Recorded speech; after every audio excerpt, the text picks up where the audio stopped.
You're listening to the Curious Equestrian podcast, produced by Horsemanship Journal and hosted by me, Anna Louise Claydon.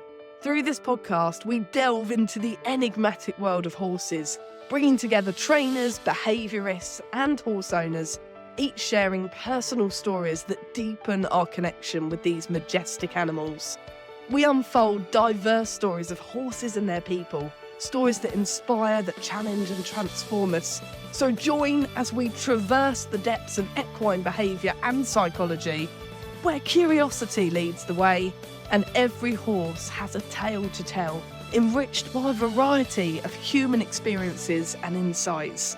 This is the Curious Equestrian. And today's guest is Bernd Hackl, also known as Bernie, one of the most well-known horsemen in Germany and surrounding German-speaking countries. Over the past 30 years, he's trained and worked with thousands of horses, and after starting to ride age 14, he quickly moved on to riding Western. Around 25 horses are with him these days at any given time for starting, for training or remedial work. He also holds regular clinics and demos and has written several books. And Bernd's motto is, as much as necessary, as little as possible. Lightness, suppleness and responsiveness are the basis of any kind of riding. We dive into quite a therapeutic session talking in the podcast about the importance of empathy, of self-awareness and of accountability, and how working on ourselves makes life better for our horses and actually for all of the relationships in our lives. Bernie talks about becoming the best versions of ourselves and how that makes us better horsemen. He talks us through his very instinctive approach to horsemanship and the importance of the golden ball inside us. Are you intrigued? Well, let's jump in, shall we? This episode will encourage you and I to face every part of ourselves and look at who we are as people when we interact with our horses.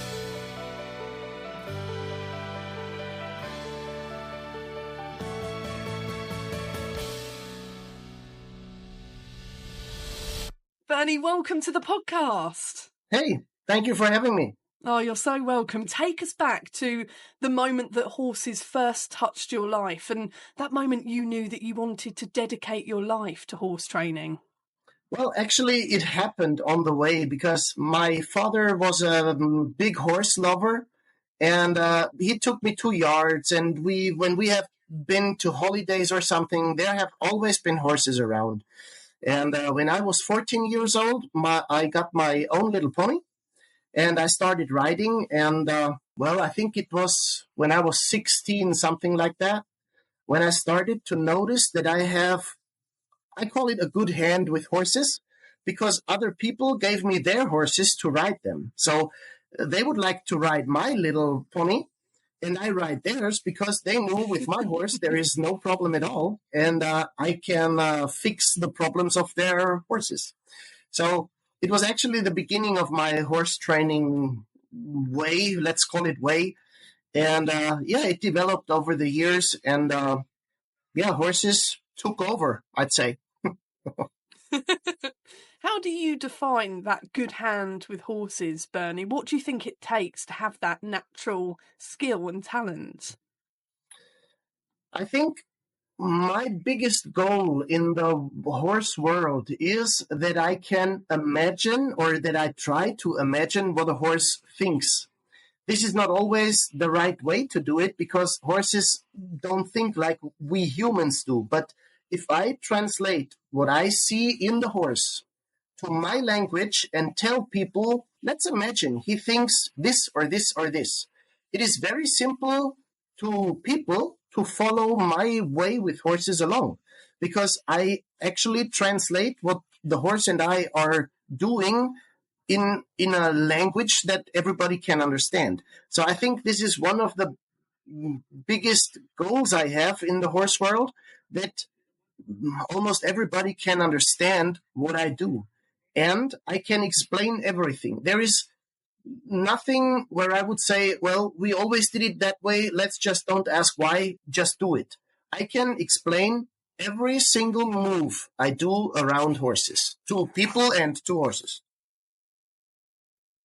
And when you were that 14-year-old child jumping on and off problem horses, what was it, Bernie, that you were doing? And how similar is your approach now as a fully grown man to back when you were a teenager? Actually, it didn't change during the years, because back then I listened to people and I watched people and I really observed what they were doing with their horses. And then I did the exact opposite thing, because problems develop by their way of treating animals or treating their horse or living their life or whatever. So I knew if I follow this path, it wouldn't work. So I changed things around, and over the years, it's the same thing with every job. You learn things and you catch things up, and things develop. But I tried to get the stuff that I can really use, like getting horses loose, growing muscles with the horse and stuff. And I never changed that. I always questioned what people are doing. It's either if I see good horses with good riders, if I have a chance, I ask those people what are they doing, why they do it. It is one of the biggest parts to ask why. Why do you do it this way? Because then most of the people explain what they are doing. Actually, I'm really lucky because I met lots of people that would explain what they are doing to me.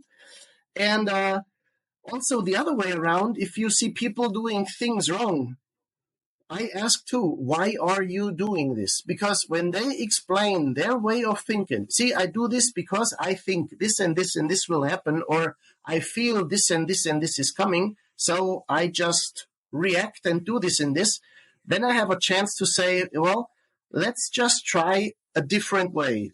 For example, at my clinics, I tell the people, whenever you have or whenever you feel like I have to grab the reins, yeah, when I ask people, why do you hold the reins so tight? And they explain to me, well, because I feel like the horse would run off with me. Then I tell them, you know what? Let's try it the other way around. Whenever you feel the need to grab the reins, just let go for 1 second and then take the reins. Because first thing is, you are not as quick, and pull quick on the reins and the horse will scare something, whatever.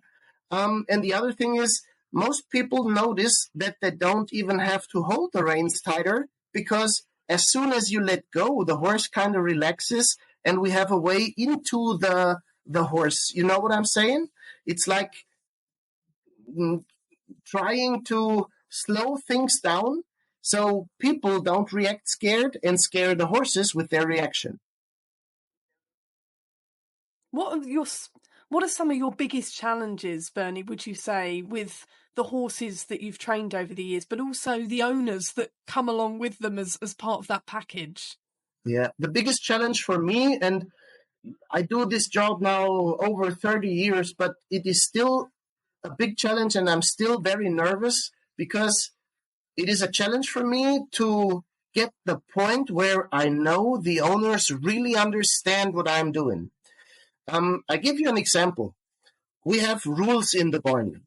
Every single horse has to reach for the halter. I want the horses to put their head down and stick it in the halter for me, so I don't put it on their head. They reach for the halter. And I have some people that really do this and they understand my point. And I have the other people, they listen to me and they hear what I say, but when they are gone, they do it the opposite way, and the horse's head is somewhere and they just catch the horse and put the halter on somehow.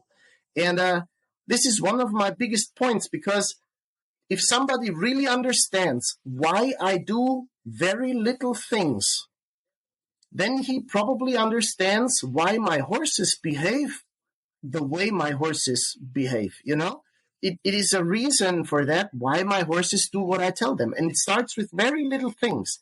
And the people that really understand what I tell them, they come along very quick and very good. Example, this reaching for the halter. everybody tries to have a soft horse. Soft starts, in my world, when I put the halter on. Now, I give you a little example. I put the halter on in the box stall. I put it off on the pasture field. I put it on when I bring them back, and I take it off in the stall. So there is lots of handling around those horses. And when my horse understands he has to reach for the halter, I calculated this stuff up over 1 year. And during 1 year, we have around 2,000 to 2,500 times when my horse starts to get soft. This is 25,000 times softness over 10 years. It's perfect, and it doesn't cost any money. It just costs a little time and a little technique to understand, okay, this is how I do it. And then to realize, why am I doing this? To have a soft horse that wants to cooperate with me.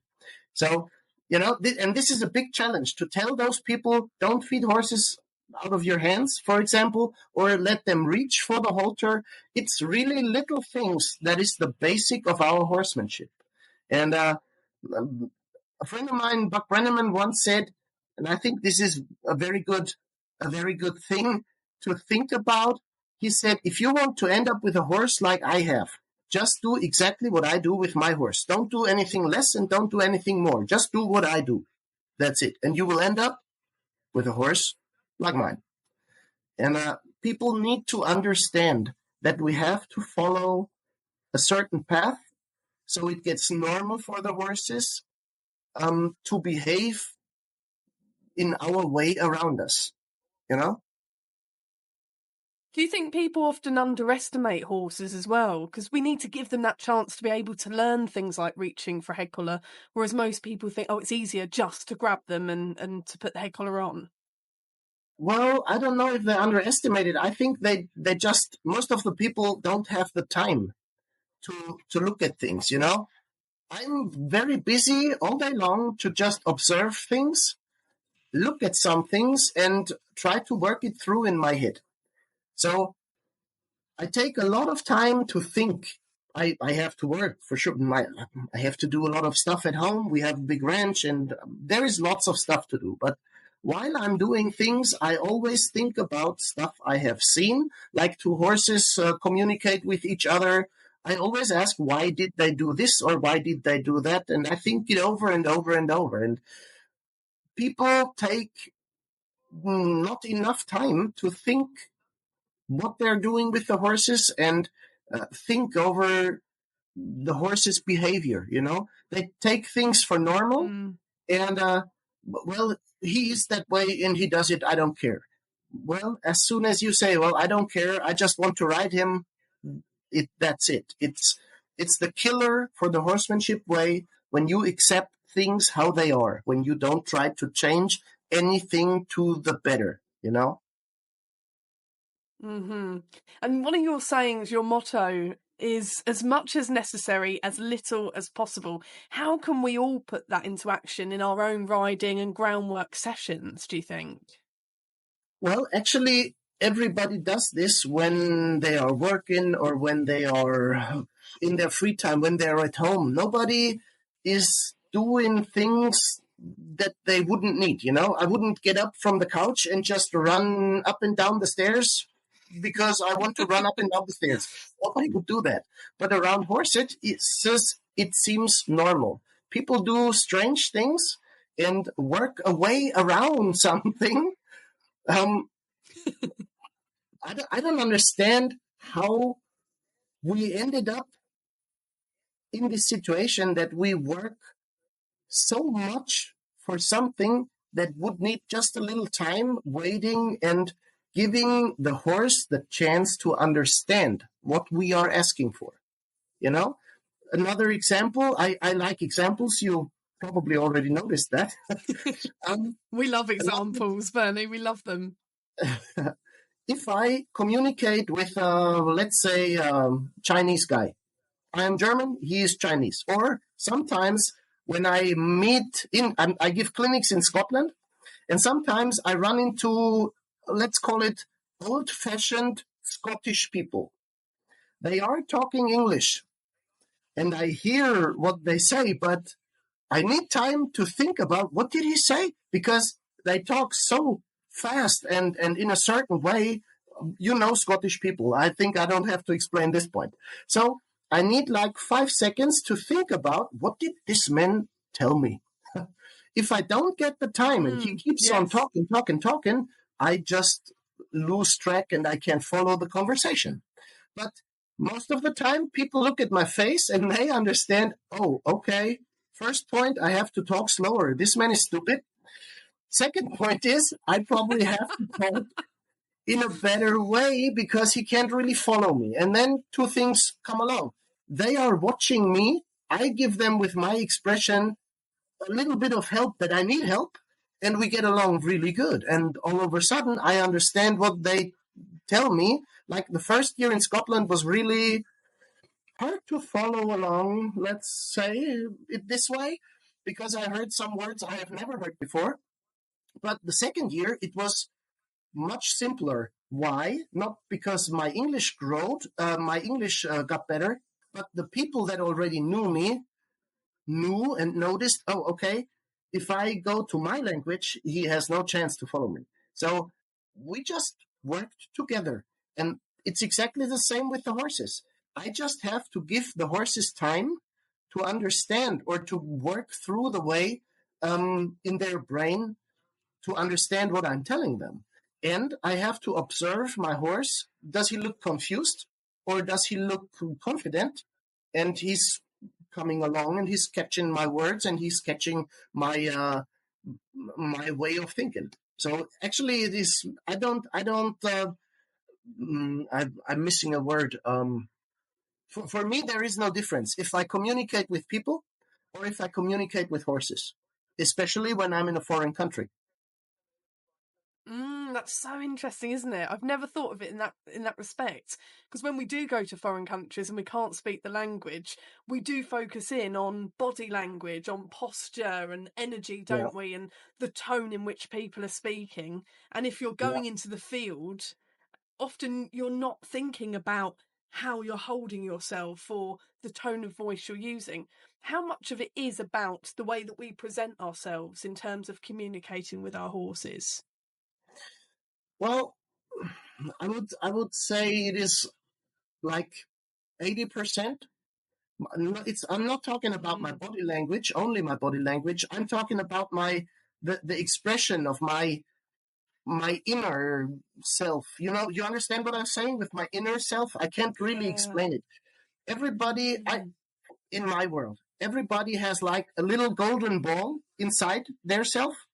And this little golden ball, Mm-hmm. with some people, it is really glowing and it is wow. And sometimes you see people, not, it doesn't matter if they're pretty or not. They are just so, they are here, like little kids. I have met little Mm. kids. I thought, damn, I think I have to steal this little guy and take him home with me. Really nice kids and really so awake and so smart and bam, bam, bam, bam. And then you have the opposite people. They have this golden ball too, but it's kind of dead. There is Mm. nothing. It's depressing to listen to them and watch them, and you feel the urge to help them somehow, but there is no chance because they live their life, and it is depressing to talk to them. And I think this little golden ball around horses helps me for sure a lot because some of the horses, in my words, some of the horses understand that they make me happy. For example, we have a little Highland pony at the clinics I give. I call her my little Highland princess. And it is kind of a special horse, but we get along really good. In my words, I think she loves me and I love her. This is my little Highland princess, and I really, really like this horse. She is not my type of horse because I ride quarter horses, and actually, I'm a sport rider. I come from the reining, working cow horse background.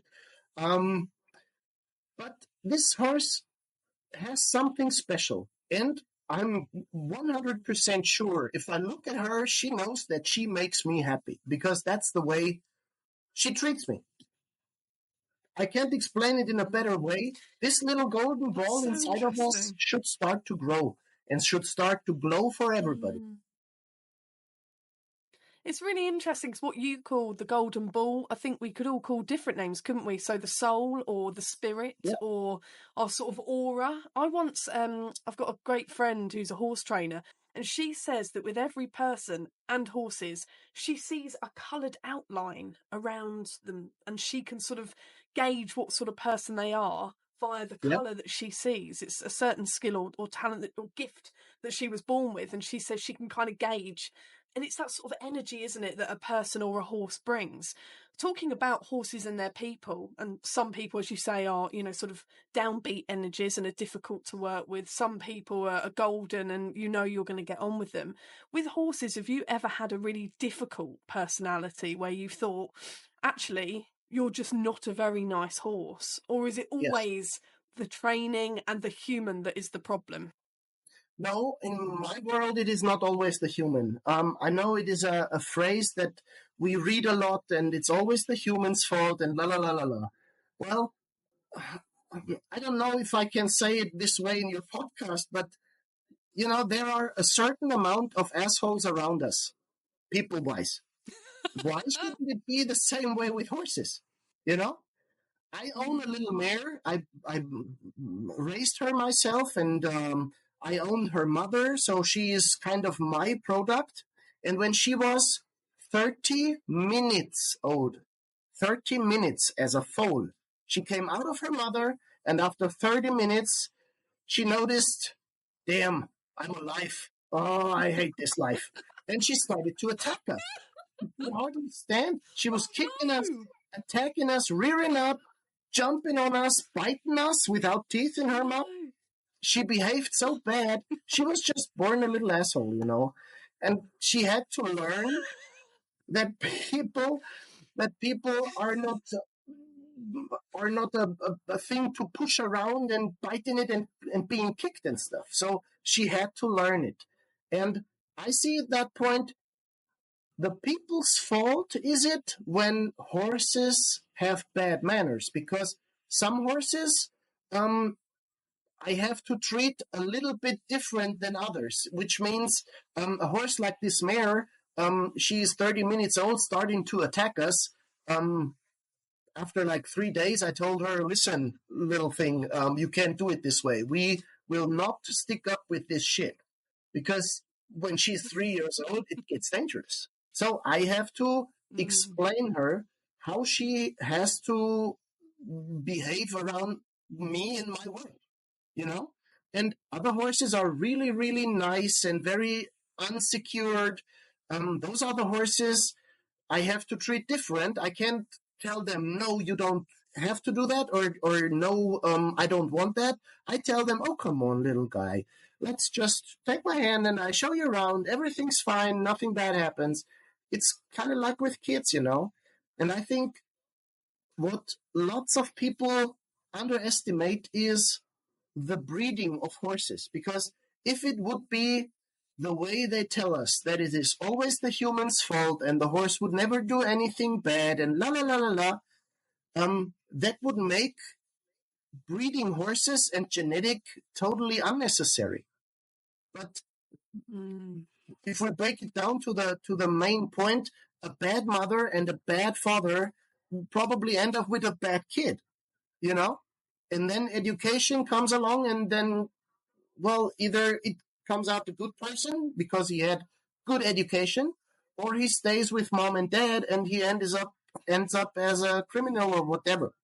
So it's the same way in my world with horses. And sometimes I run into horses and I think, oh Jesus, we really have to find a way to tell your owner that she can't just pet and give you treats and to say, oh, man, look at her. She's such a nice horse. No, she's not a nice horse. She treats you like a piece of shit.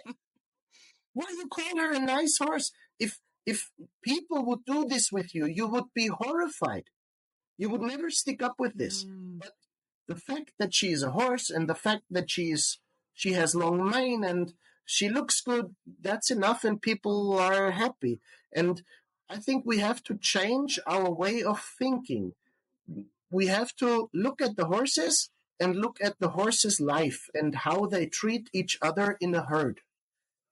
A herd is, they have some rules, and those rules are, I think you call it mandatory. Those rules are mandatory. The horses have to stick by the rules. And that's the thing I do with my horse training. I don't have to be rude or brutal for that. I just have to be consequent, you know? Consequences are not bad, but consequences are necessary. It's really interesting because actually, as you're talking, I'm thinking about us as humans and how in relationships, some people will say, that person is my type. They look just how I like them to look. I want them to be my partner. But actually, we should be looking below the surface at who they are as people. And the same should be for horses. Who are they as a person? Are they, have they got good intentions? Have they got a good soul or spirit underneath the beautiful package? And I think humans can get easily fooled by what people look like, what horses look like, I think. Yeah. See, I have a co-trainer. You know what a co-trainer is? A trainer here at the 7P ranch that works the horses with me. Her name is Kerstin Rester, and we talked a couple days ago about the second sight you have to people. You understand what I mean with the second sight? Yeah. You have the first impression, and we were talking about horse trainers. And I said, well, you are a good horse trainer, and people notice that, and la, la, la, la, la. And she said, yeah, but at the first impression, I'm a good horse trainer. But at the second sight, if somebody looks at me the second time, he probably noticed that I'm not only a good horse trainer, that my life is full with music, colors, love, and joy. Also, I have to cry sometimes. Everything around me makes me a good horse trainer. And if only one thing is missing in my life, like music or like colors or like love or whatever, or even the crying, it makes me a different person. And out of this conversation, she put another Instagram account, KR Second Sight, because she wants to tell people that you shouldn't, to be a good horse person, you have to be a good person at all. You can't be a bad person and try to be a good horse person, Hate and greed and all this stuff. We have to go away from this stuff. To be a good person around horses, you have to be a good person around people. That's the point. And That's so interesting. I'm sure that you find. Do you find, Bernie? Sorry to interrupt you. I was going to say, do you find that actually good horse people are also loving family members, or decent partners, good with their kids, kind to all animals? Is it the case that they are a good person right the way across the board? Yeah, I think the problem the horse people have is they, well, at least over a long period of time, they stay away from people because they don't come along with people or as good as other people come along with people. If you're around horses a lot, horses don't lie. Horses are just straight onto the face. You can read horses very, very simple and very easy. And it makes it very hard to deal with people because the more time you spend with horses, the harder it is to spend time with people.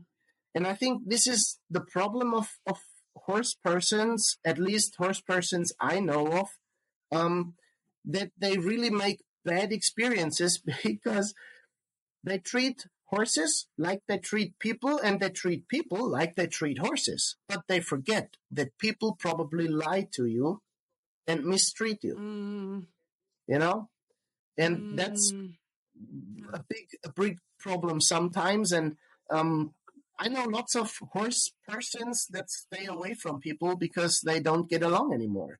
But they are good people and horse people. But they just turn their backs to the people and say, "No, I'm only working horses now." And I try to have people in my focus too.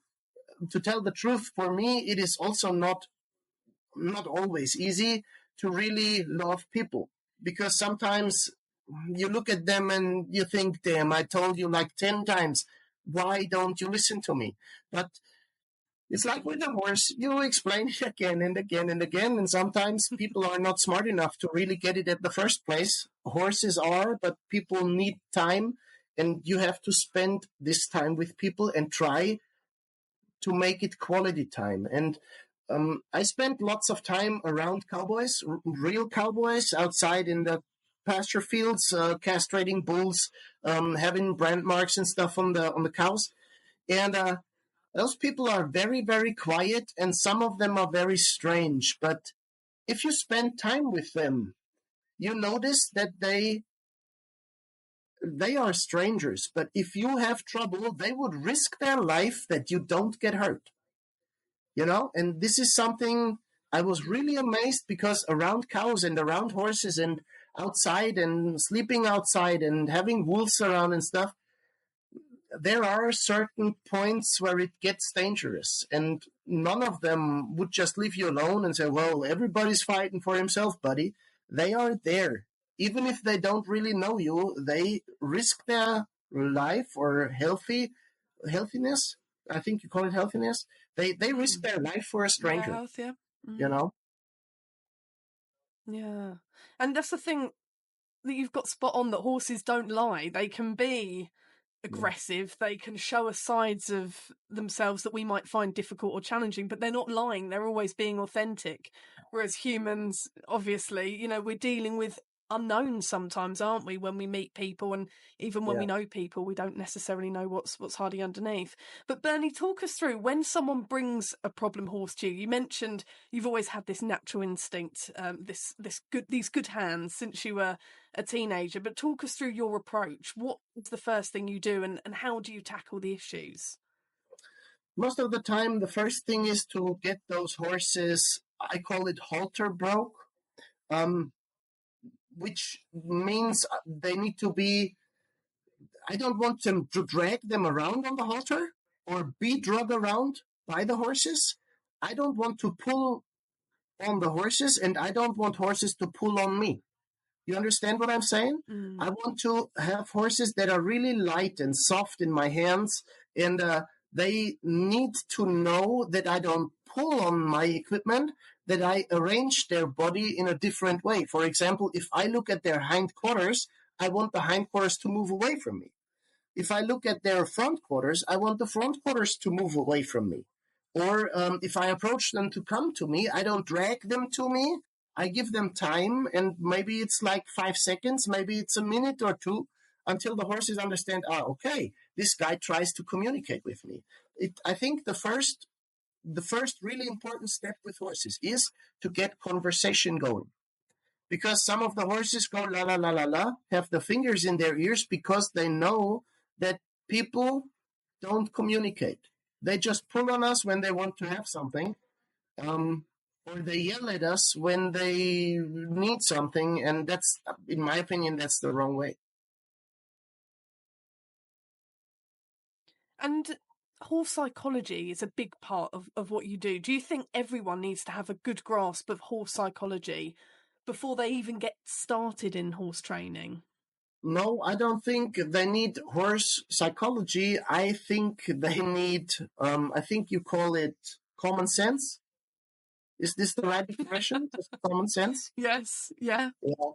If I do something to an animal, doesn't matter if it's a dog, a horse, a donkey, or whatever, I don't care. If I do something to an animal, I always think, how would I feel if somebody would do this to me? It's just common sense. If I hit my horse, there must be a damn good reason why I hit a horse, and I have to explain things again and again and again and again and again to avoid that I have to hit my horse. And it starts, for example, with feeding out of my hands. I don't want my horses to take food away from me, because when they are wild in a herd, they don't take food away from their leader. So that's the same deal with me. I don't want horses to take food away from me. And we are back at the little things. It's the little things that really change a lot. And when the little things work, then we can grow and do stuff either if it's riding, hunting, jumping, Western riding, I don't care, working with cows, whatever. The little things are the most important things. Can you tell us about your extreme trail training and what it involves, Bernie? Yeah, in Germany we have several extreme trail parks, which means the horses are working out in the country with rocks and hills and trees and stuff. And we built special obstacles like steps, for example, where horses climb Nice. backwards and forwards and sideways. And we have to control horses from the ground over a lead rope or just by telling them something, because I stand on the ground and they climb a hill which is like 2 or 3 meters high. And I have to turn them around up there and have them go down backwards, something like that. And also we can ride the Extreme Trail Park, which means it is kind of like riding on the wild country of a ranch in Canada or somewhere. You know, you have creeks to pass, you have rivers to swim, you have mountains to climb and stuff. And here in Germany, it is already what you call it, a turnier discipline, a show discipline. Yep. You can win stuff and you can compete. A competition, you call it. That's it. So you can compete with other guys, and it is a big thing here in Germany. And we have our own park at the 7P Ranch with a little river that we can cross, with a little pond where we can swim, all kind of stuff. And we train horses, especially horses that are not easy for the owner, change their mind a lot in the Extreme Trail Park. That must take a lot of trust, having horses, higher than you, up the mountains, and actually putting your life in danger somewhat.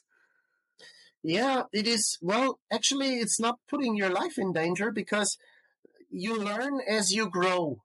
You start with little things, and most of the people didn't even know that their horses could do something like that. For example, we call it a bar, where the horses have to balance on. This bar is like 30 centimeters wide and 5 or 6 meters long. And the horses really balance over this bar, and most of the people stand in front of their horses and tell me as a trainer, if you would have told me that a horse can do something like that, I would have never believed that it is the truth. And they start to be so confident in the abilities of their horse that they really change their way of thinking. And we start with little things, with obstacles made from wood or little creeks or something, where we take the people and ride with them there. And all of a sudden, they want to try bigger things. They stand in front of a mountain and say, "Can we climb up there?" And I say, "Oh, it's probably not a good idea, but let's just work on it. And next week we try." So it builds a lot of trust, especially in the people when they see what their horses can do. And do you think we're not putting our trust enough in our own horses? Do you think we're sort of limiting their abilities by not giving them the chance to show us what they can do? Yeah, that's for sure. Because a big part of my customers, when they come to the 7P Ranch, or if I meet them somewhere at clinics, in my words, most of the people think horses are dumb. But horses are very smart. I don't think horses are dumb. I think horses are smarter than people. Yeah, definitely. And you ride Western, don't you, Bernie? How does that compare, and why did you go down the Western riding route? Well, actually, when I started riding here in Germany, we had back then, 30 years ago, only the dressage way. And back then, the people have been so arrogant. I come from no money, I come from, my family didn't have lots of money, and we couldn't afford lots of things. So it was just a normal family. And when I started to learn how to ride, I drove to barns and I cleaned stalls and I tried to help and well, I thought those people would give me a chance to learn how to ride, but they didn't. They were laughing at me and well, the idiot is cleaning the stalls, you know. And in the Western world, it was totally the opposite way. People have been happy when you help them and they paid back. They say, well, if you help me cleaning the stalls, hey, you know what? Come on. I show you how to do this and I show you how to do that. And that's how I learned. And this is how I choose my way to stick with the Cowboys because actually, in my opinion, those are the better people. And I try, especially in my clinics, to give people this cowboy way of thinking or pass it along, however you want to call it, that people treat people and horses in a different way. That's really interesting. You've trained, Bernie, thousands and thousands of horses in your 3 decades of your career. What do you think those horses have taught you about yourself in that time? I think the most important thing I have learned from horses is that you are always able to adjust. There is not, I am this kind of person. If the plan changes, you adjust, and you just, there is nothing human beings couldn't do because we have the ability to adjust. We don't, or most of us, or I don't know how you how to say the kind way, the smart guys of us, let's face it this way, the smart ones of us adjust and try to get along. Everybody is riding to have fun and we love to spend time with our horses, but if we really, really look at it and if we get really, really serious, we have to care that our horses love to spend time with us. It is not about us. It is about our horses. And we have, yes, we buy a horse because we think it's fun and we love horses and everything is fine. But when we own the horse, we have to adjust. We can't have a horse just that we are happy. We have a horse to make the horse and ourselves happy. I can't explain it. And I love, no, way. it's perfect. Okay. No, 100%. And Bernie, I love that your training and your methodology is essentially looking at who we are as human beings, you know, with our horses, but also in the wider world, in our own lives, that it's not just about us in the arena or the sand school or the field. It's us as human beings. We can't be one way in one area of our lives and different in another. And it's about who we are as people with our horses. And I think that's so interesting because as human beings, we're not often looking at the baggage that we're carrying around, are we? You know, we're often pushing things under the carpet and ignoring things that we've been through. But actually, it's often about facing tough things underneath the surface. Yeah. And actually, we don't care for it because some people care for other people. But if you meet somebody, you don't question why is he this way, you know? And maybe I could change the other person's life if I would just react different at his actions that he's doing with me. So instead of saying, well, he's an idiot, I don't want to deal with him, just ask, why is he an idiot? Why did he turn out this way? Maybe I can help him to get out of this bucket, you know? And Bernie, do you ever make the human face up to who they are as people? Do you ever make them look at their own behaviour and where it's coming from and ask difficult questions that they might not want to talk about? Yeah, some people are not very happy about that, and they just turn around and say, no, this is not my way, because they don't want to look at their self. You know, I follow a daily routine. When I get up in the morning, I brush my teeth and I go to the horses and la la la la la. And the most important part in my daily routine comes at night when I before I go to bed. I sit down. I love Scotch whiskey, for example. I have a little glass of whiskey and I just think through the day.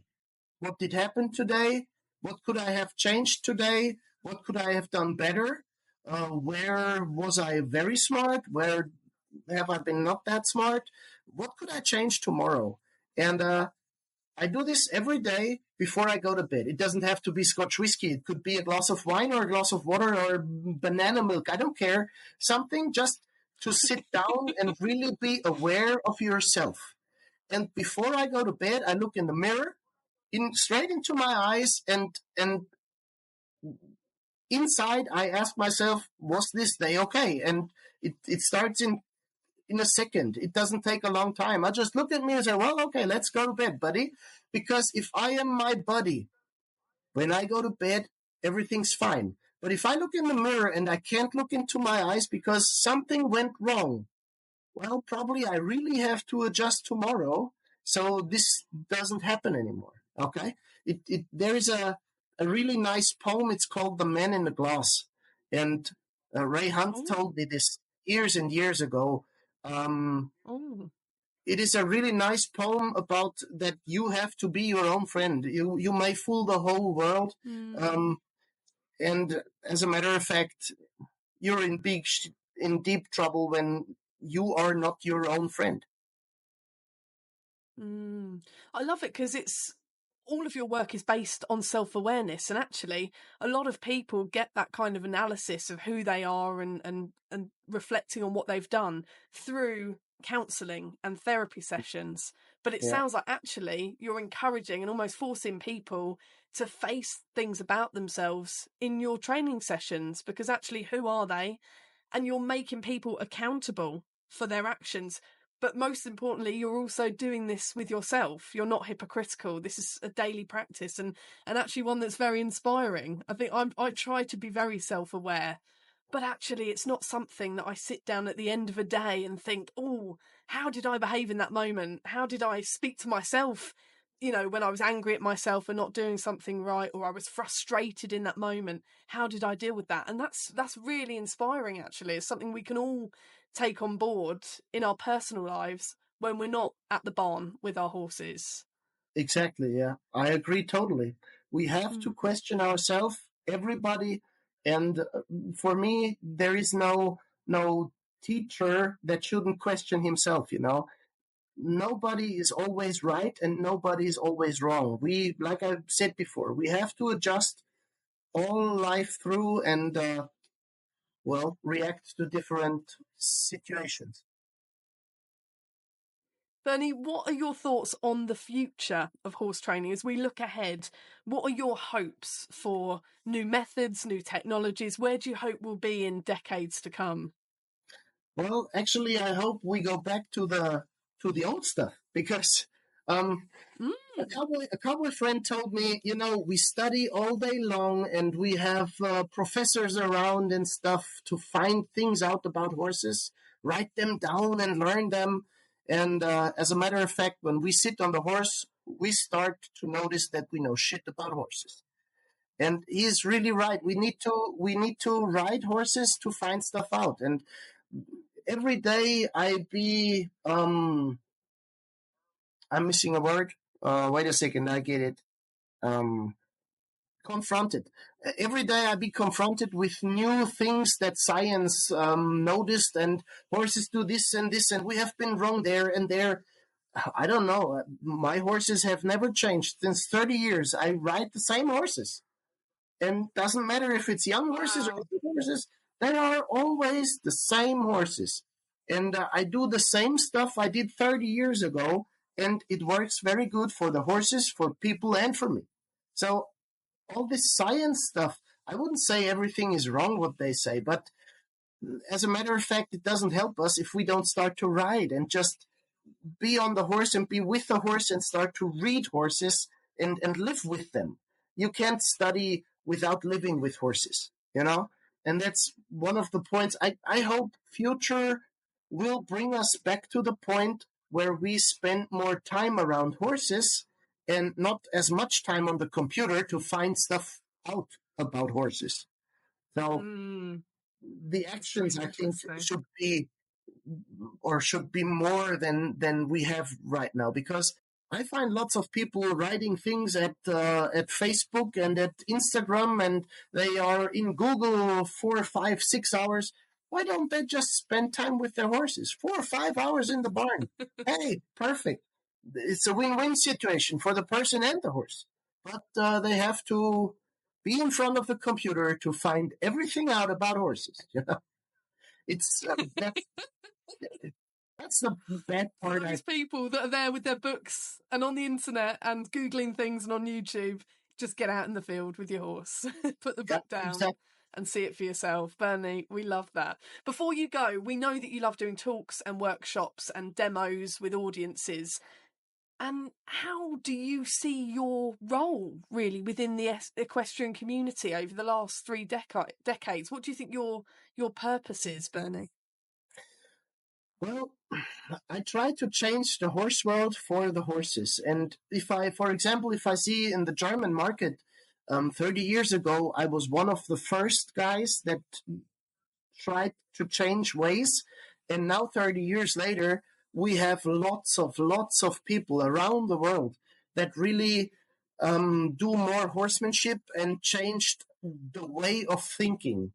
And I'm very happy about that, because this is the way we can change a lot for horses, you know. And I think my purpose is just to make people think about the way they treat horses. As you noticed, sometimes it is hard for me to explain stuff, but it's not because of the English language. It is because there are no words for what I want to tell. I have to.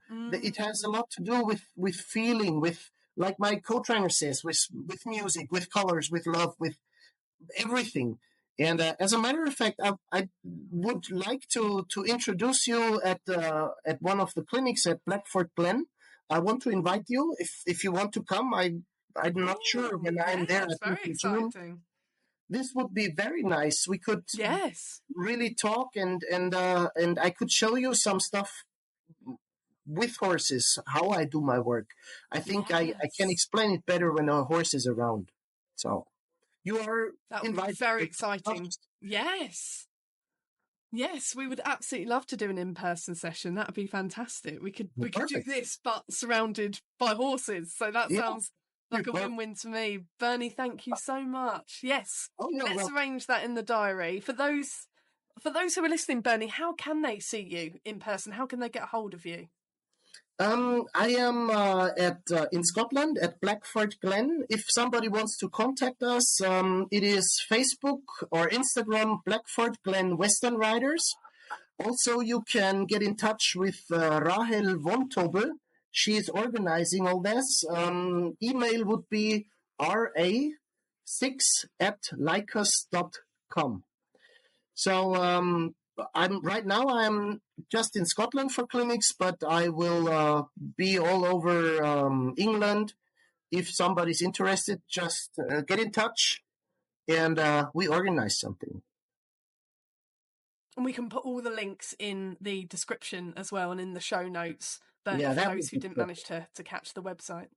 Perfect. Yeah. Well, thank you so much for coming on the podcast. It's been absolutely fascinating. It's been eye-opening, and I think I won't be the only one that feels inspired to sort of stare down the mirror every night and think, who am I? How did I behave? And am I happy about it? Just great. Yeah. Absolutely brilliant.